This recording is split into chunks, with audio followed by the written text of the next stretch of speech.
அப்படின்னு கேட்டிருக்கார். இதுக்கு ராமகிருஷ்ணர் சொன்ன பதில் என்னென்னா, அட அசடே, சக்கரத்தில் காற்று அதிகமாக இருந்தால் குறைக்கணும், குறைச்சலாக இருந்தால் கூட்டணும். அவன் சாது, அவனுக்கு அதிக உணர்ச்சி தேவை, உனக்கு படபடப்பு அதிகம், உனக்கு பொறுமை தேவை அப்படின்னாராம். இதில் உள்ள கருத்து என்னென்னா, கல்விங்கிறது எப்படின்னா அதை சூழ்நிலைக்கு தகுந்த மாதிரி கற்பிக்கணும். எல்லாருக்கும் ஒரே மாதிரி கற்பிக்கக்கூடாது. கேட்குற ஒரு தகுதி, புரிஞ்சுக்கிற திறமை, இதை பொறுத்து கல்வி அமையணும். ஆரம்ப காலத்தில் ஒரு குரு, அப்போ ஒரு சீடன் இருந்தான். அது வேடிக்கையான குரு, வேடிக்கையான சீடன். ஒரு ஆசிரமம்.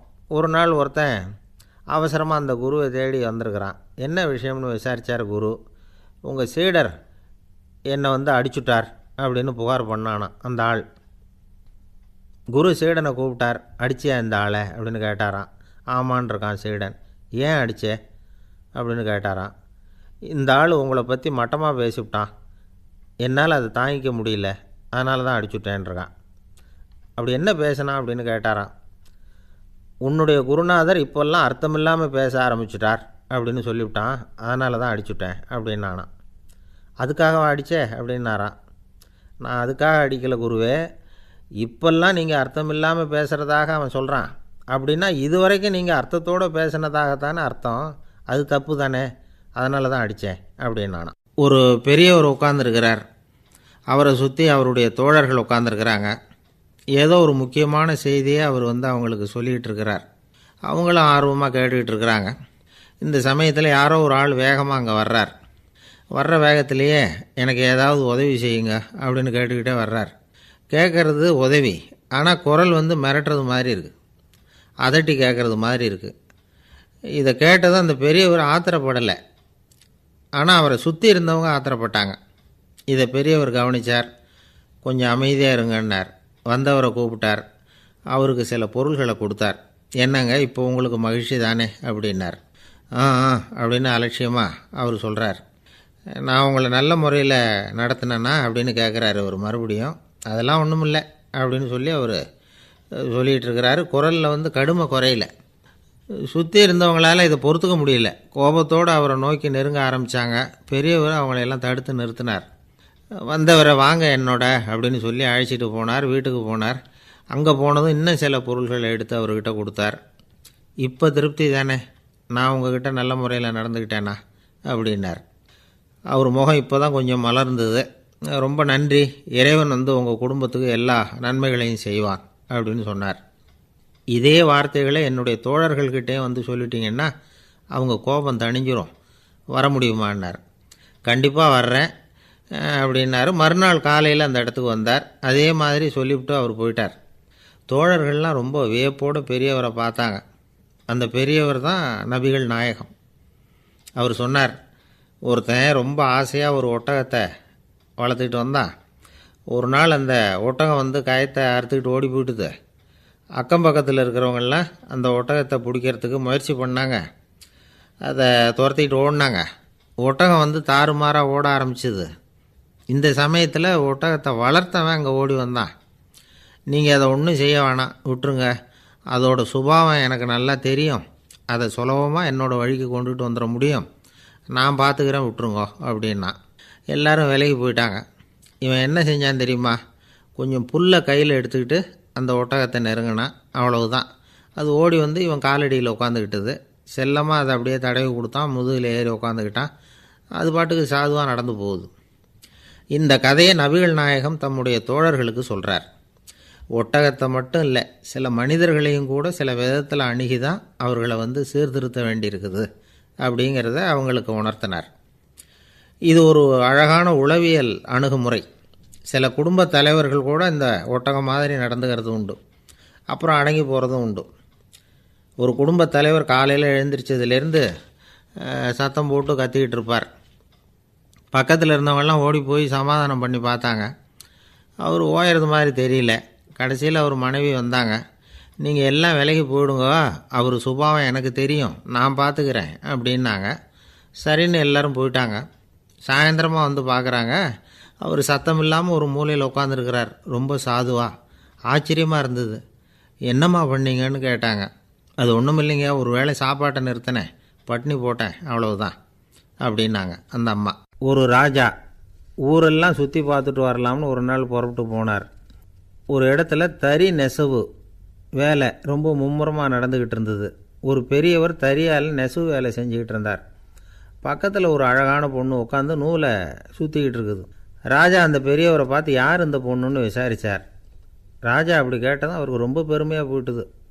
ஏன்னா உட்காந்துருந்தது அவரோட மகள். அரசே, இது என்னுடைய மகள், இவ வேகமாக நூல் திரிக்கக்கூடியவள், வைக்கோலை எடுத்து இவ திரிச்சா கூட அது எல்லாம் பவுனிழையாக வெளியில் வரும் அப்படின்னு ஒரு ராசி இவளுக்கு அப்படின்னு ரொம்ப பெருமையாக ராஜா கிட்ட சொன்னார். ராஜா இதை கேட்டதும் அசந்துட்டார். அப்படியா, இவ்வளவு அழகும் சாமர்த்தியமும் உள்ள இந்த பொண்ணு என்னோட வரட்டுமே, இவளை என் மருமகளாக ஆக்கிக்கிறேன் அப்படின்னார் ராஜா. அந்த பெரியவருக்கு ஒன்றும் புரியல. ஏதோ கொஞ்சம் பெருமையாக சொல்ல போக அது இப்படி ஆகிட்டுதே அப்படின்னு கவலைப்பட்டார். இருந்தாலும் ராஜா பேச்ச தட்ட முடியுமா, மகளை அனுப்பி வச்சுட்டார். ராஜா அந்த பொண்ணை அரண்மனைக்கு அழைச்சிட்டு வந்தார். அங்கே ஒரு அறையில் வச்சு பூட்டி விட்டார். அந்த ரூமு நிறைய வைக்கோலை கொண்டாந்து போட்டு அடைச்சாங்க. 3 ராட்டைகள் வேறு வச்சுருந்தாங்க.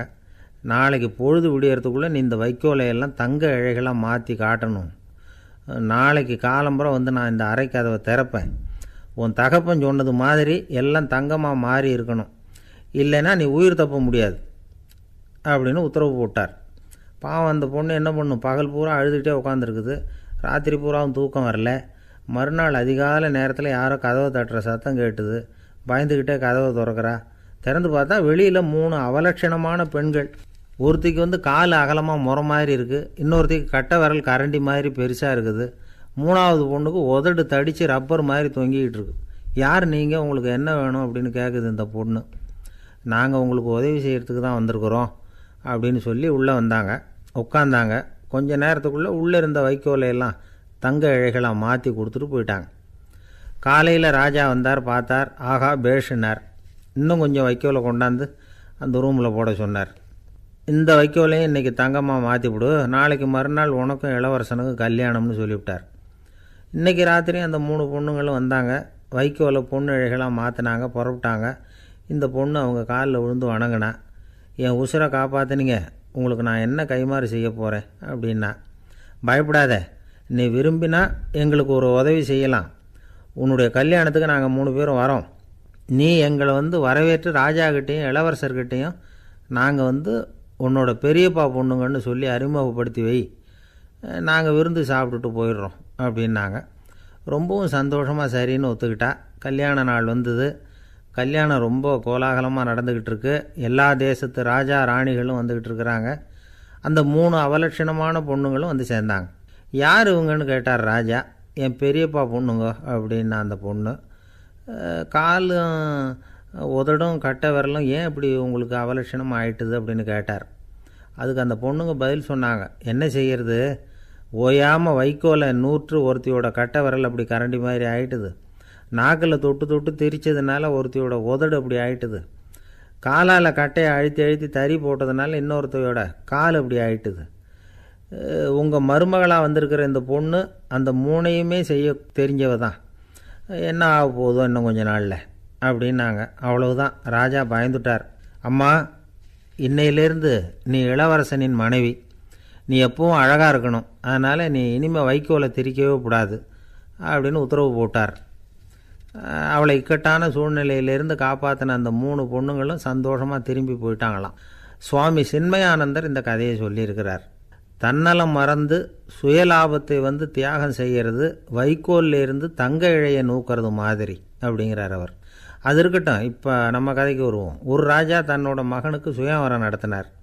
எல்லா தேசத்திலிருந்தும் ராஜகுமாரர்கள் வந்திருந்தாங்க. ராஜகுமாரியை கல்யாணம் பண்ணிக்கலாம்ங்கிற ஆசையில் சுயம்பர மண்டபத்திலேருந்து எல்லா ராஜகுமாரர்களும் அலறி அடிச்சுக்கிட்டு வெளியில் ஓடி வந்துக்கிட்டு இருக்கிறாங்களாம்.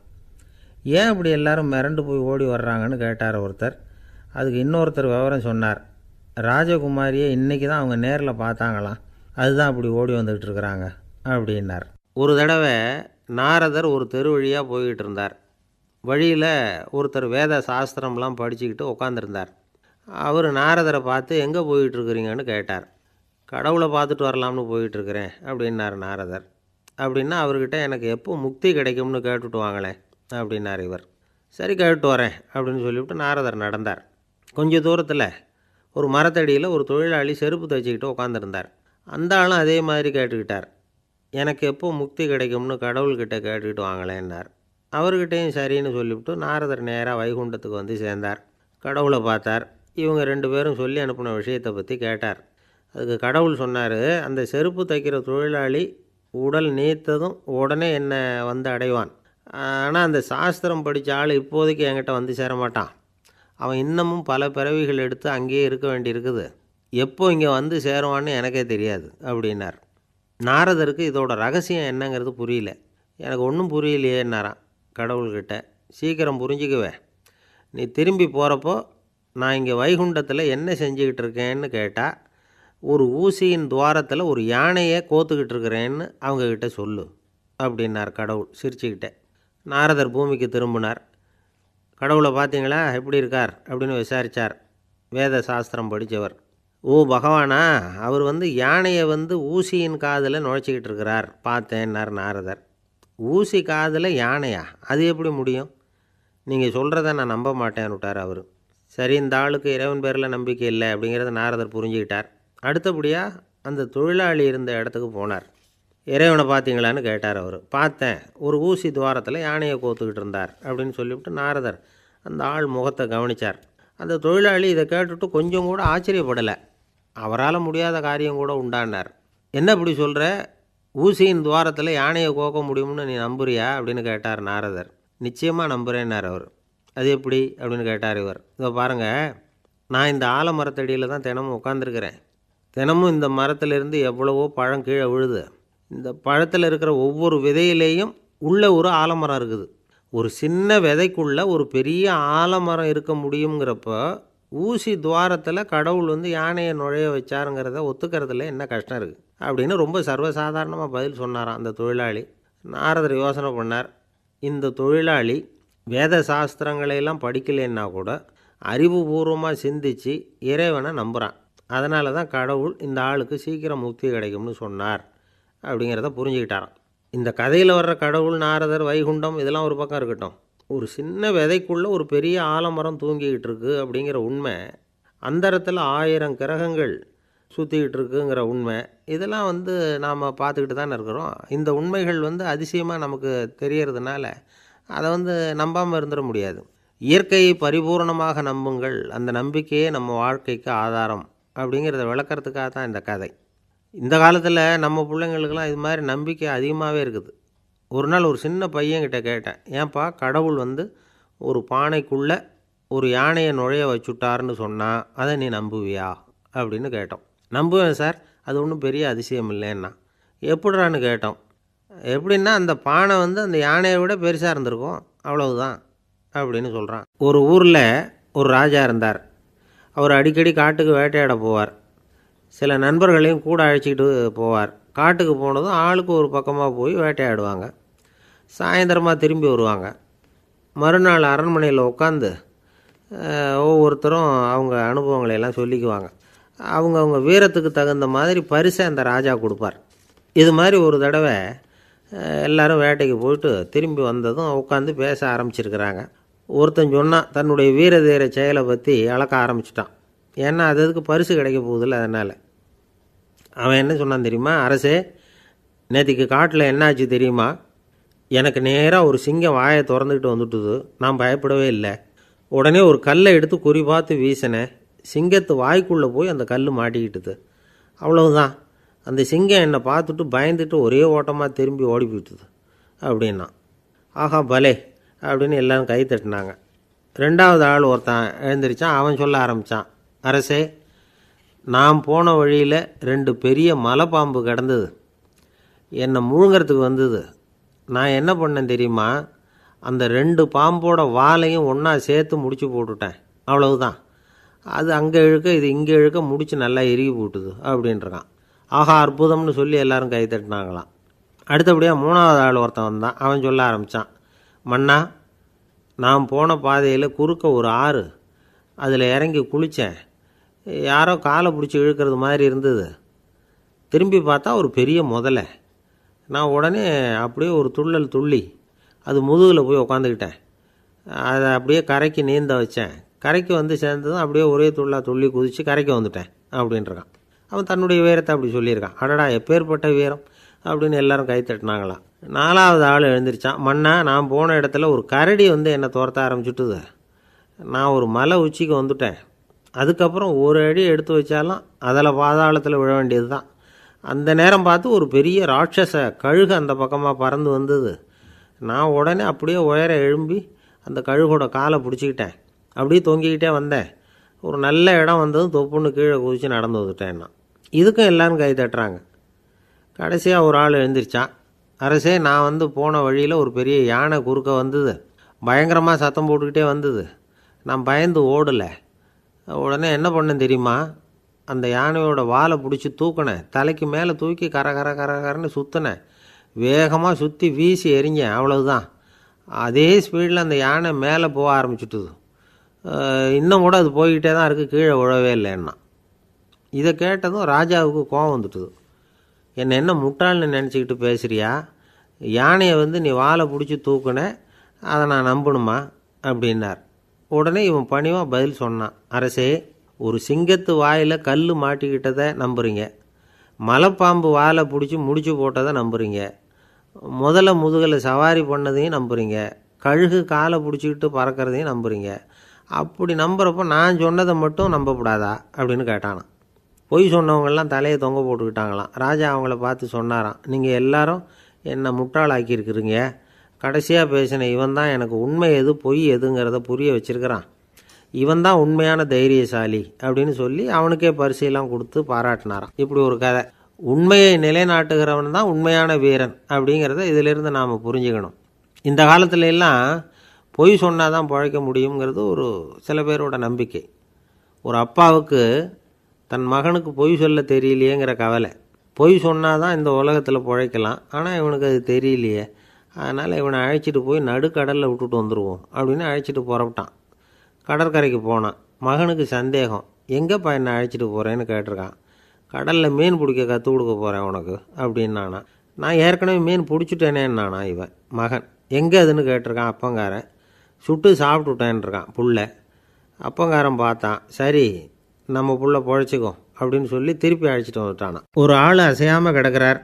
அவர் இருக்காரா போயிட்டாராங்கிறத எப்படி முடிவு பண்ணுறோம்? அவர் மூக்குக்கு முன்னாடி புறங்கையை வச்சு பார்க்குறோம், மூச்சு வருதா இல்லையா அப்படிங்கிறத கண்டுபிடிக்கிறதுக்காக. மூச்சுங்கிறது அவ்வளவு முக்கியமான ஒரு விஷயம். சுவாசம் இல்லைன்னா எதுவுமே இல்லை. நம்ம பூமி இருக்க அது கூட சுவாசிக்குதுங்கிறத சோவியத் விஞ்ஞானிகள் கண்டுபிடிச்சிருக்கிறாங்க. பூமிக்கு மேலே இருக்கிற மண் அடுக்கில் காற்றில் உள்ள ஆக்சிஜன் ஆக்சிகரணம் அடையுது அப்படின்னு தான் இதுவரைக்கும் எல்லோரும் நம்பிக்கிட்டு இருந்தாங்க. ஆனால் இப்போ என்ன கண்டுபிடிச்சிருக்கிறாங்கன்னா, அந்த ஆக்சிஜன் பூமிக்குள்ளே 1 கிலோமீட்டர் ஆழம் வரைக்கும் ஊடுருவி போகுதான். பூமிக்குள்ளே 2 பக்கமும் பல கிலோமீட்டர் வரைக்கும் பரவுதான். பூமிக்குள்ளே இருக்கிற நீர்நிலை அடுக்குகள் தான் நுரையீரல் செய்கிற வேலையை செய்யுதான். நம்ம உடம்புல நுரையீரல் இல்லைன்னா ஒன்றும் நடக்காது. ஒரு மரத்தை தலைகீழாக தொங்க போட்டால் எப்படி இருக்கும்? அப்படி யோசிச்சு பாருங்கள். அப்படி தான் இதுவும், நுரையீரலும் அப்படி தான் இருக்கும். வலது பக்கம் ஒன்று, இடது பக்கம் ஒன்று. வலது பக்கம் நுரையீரல் கொஞ்சம் பெருசாக இருக்கும். நுட்பமான நரம்பு குழாய்கள் அதில் இருக்கும். கோடிக்கணக்கான நுண்ணிய குழாய்களை வச்சுக்கிட்டு தான் அது வேலை செய்யுது. 25 கோடி குழாய்கள் இருக்கும். அதை அப்படியே முழுசாக பிரித்து பரப்புனா ஒரு டென்னிஸ் கோர்ட்டில் பாதி பரப்பளவு இருக்குமா. நுரையீரல் நிறம் கருஞ்சிவப்பு தான். புகை அதிகமாக உள்ளே போச்சுன்னா அது கருப்பாயிடுது. காற்றுல உள்ள பிராணவாயுவை இது இழுத்து எடுத்துக்கிட்டு ரத்தத்தை சுத்தப்படுத்துகிற முக்கியமான வேலையை இது செய்யுது. அசுத்த காற்றை வெளியில் அனுப்பி வச்சுருது. ஒருத்தர் வேகமாக ஓடி வரார், அவருக்கு மூச்சு இறைக்கும். பயங்கரமாக எதையாவது பார்த்து விடுறார், உடனே மூர்ச்சை ஆகிடுவார். இது மாதிரி சமயங்களில் வேறு எந்த தூண்டுதலும் இல்லாமல் நுரையீரல் தானாகவே இயங்கும். இப்படி ஒரு அவசியம் ஏற்படுறப்போ இயக்கத்தை தூண்டி விடுற முக்கியமான இணைப்பு மூளைக்கு கீழே முதுகு எலும்புக்கு மேற்பகுதியில் இருக்குது. அது உடனே சுவாசத்துக்கு அவசர உதவியை கொடுக்குது. இப்போ ஒருத்தர் பேசாமல் உட்காந்துருக்கார். இந்த சமயத்தில் அவருக்கு 1 பங்கு காற்று தேவைப்படுதுன்னு வச்சுக்கோங்க. அவர் எழுந்திரிச்சு நடக்கும் பொழுது 1.5 மடங்கு தேவைப்படும். ஓடுனார்னா 3 மடங்கு தேவைப்படும். படுத்துருக்கிறப்ப 1/2 மடங்கு தான் தேவைப்படும். இதுக்கு நிமிஷத்துக்கு 16 தடவை மூச்சு விட்டாகணும். இப்படி சாதாரணமாக உள்ளே இழுக்கிற காற்று கொஞ்சம்தான் இருந்தாலும் இது மாதிரி 8 மடங்கு காற்றை உள்ளே இழுத்து வச்சுக்கிற சாமர்த்தியம் நுரையீரலுக்கு இருக்குதான். தண்ணி, நுண்கிருமிகள், ரசாயன பொருள் இப்படி எது உள்ளே போனாலும் நுரையீரல் சமாளிச்சுக்கும். 30 வருஷமாக விடாத புகை பிடிக்கிறவர் தொடர்ந்து உள்ளே அனுப்பி வைக்கிற புகையை கூட சமாளிக்குதுன்னா பார்த்துங்களேன். உள்ளே போகிற புகை நுட்பமான சுவாச முடிச்சுகளை அழிச்சு விடுது. கறி புகை அது மேலே படிஞ்சு உபயோகம் இல்லாமல் பண்ணிவிடுது. ஆனாலும் தேவைக்கு அதிகமாக 8 மடங்கு கூடுதலாக சுவாச முடிச்சுகள் நம்ம உடம்புக்குள்ளே இருக்கிறதுனால சமாளிக்க முடியுது. சமாளிக்க முடியலன்னா சில சமயம் மூச்சு திணறும். அதை ஒரு எச்சரிக்கையாக எடுத்துக்கிட்டு புகை பிடிக்கிற பழக்கத்தை விட்டுடணும். அதுதான் நல்லது. ஆனால் அப்படி யார் விடுறது? இணை பிரியாத 2 நண்பர்கள் இருந்தாங்களாம். 2 பேரும் விடாமல் சிகரெட்டு குடிக்கிறவங்க. அதில் ஒருத்தன் செத்து போட்டான். இன்னொருத்தன் அதுக்கப்புறம் 2 சிகரெட்டாக குடிக்க ஆரம்பித்தானான். ஏன் இப்படி பண்ணுறேன்னு கேட்டிருக்காங்க. நான் ஒரு சிகரெட்டு தான் குடிக்கிறேன், செத்து போன என்னுடைய ஃப்ரெண்டு இருக்கானே செத்து போனவன், அவனுக்காக இன்னொரு சிகரெட்டு குடிக்கிறேன் அப்படின்னு நானான். இது ரொம்ப ஆபத்து, விட்டுடு அப்படின்னு சொல்லியிருக்காங்க. சரின்னு ஒத்துக்கிட்டான். ஆனால் அதுக்கப்புறமும் ஒரு சிகரெட் வீதமாக குடிச்சிக்கிட்டே இருந்தான். சிகரெட்டு பழக்கத்தை நீ இன்னும் விடலையான்னு கேட்டாங்களாம். அந்த பழக்கத்தை நான் எப்போவோ விட்டுட்டேன், இப்போ நான் குடிக்கிறது என் ஃப்ரெண்டுக்காக அப்படின்னு நானான். இவங்கெல்லாம் எப்படி திருந்துறது? என்னை விட யோக்கியம் இந்த உலகத்தில் வேறு யாரும் இல்லை சார் அப்படின்னார் ஒருத்தர். அவரை விட அயோக்கியன் வேறு யாரும் இருக்க முடியாதுங்கிற முடிவுக்கு கேட்டவங்க வந்துட்டாங்களாம். மனுஷனுக்கு